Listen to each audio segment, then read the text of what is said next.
Hi, and welcome back to Thone's Galatians Nibbles number 23. Two Covenants, Part 1.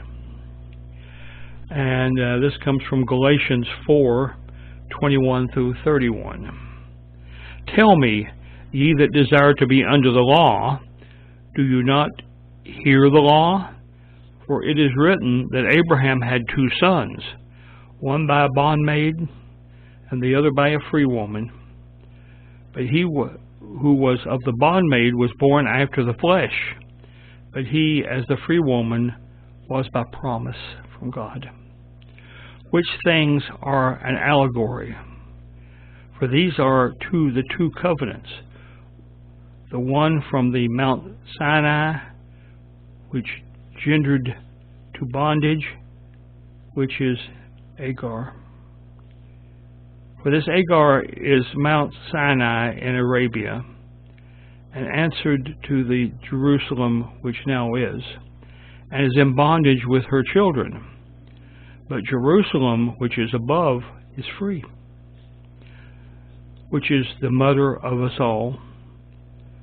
For it is written, Rejoice, the barren what bearest not, break forth and cry, thou that travailest not, for the desolate hath made more children than she which hath a husband. Now we, brethren, as Isaac was, are the children of promise. But as then he that was born after the flesh persecuted him that was born after the Spirit, even so it is now. Nevertheless, what saith the Scripture? Cast out the bondwoman and her son, for the son of the bondwoman shall not be heir with the son of the free woman. So then, brethren, we are not children of the bondwoman, but of the free. Illustrations of truth.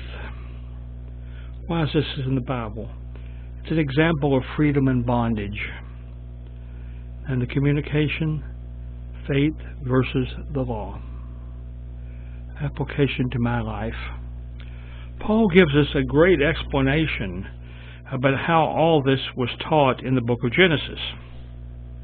He shows how Abraham's two sons, Ishmael and Isaac, are examples of the two spiritual concepts being argued. They both had a physical birth, and thus were sinners.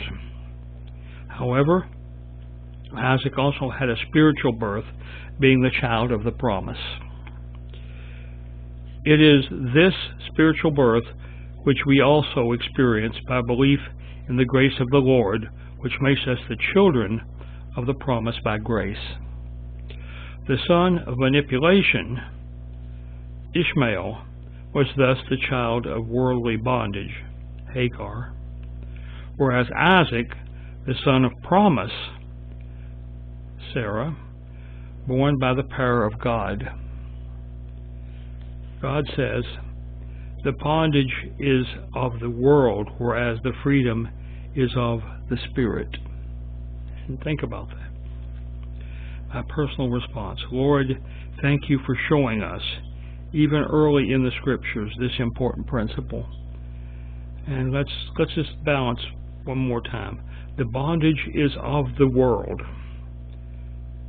That is, it's something which is taught in a worldly way. Whereas the freedom is of the Spirit. It's a spiritual thing, whether we are of the Spirit or not. And makes all the difference. The difference between Ishmael and Isaac, and the difference between you and me and the unbeliever out there in the world someplace. We'll talk to you later.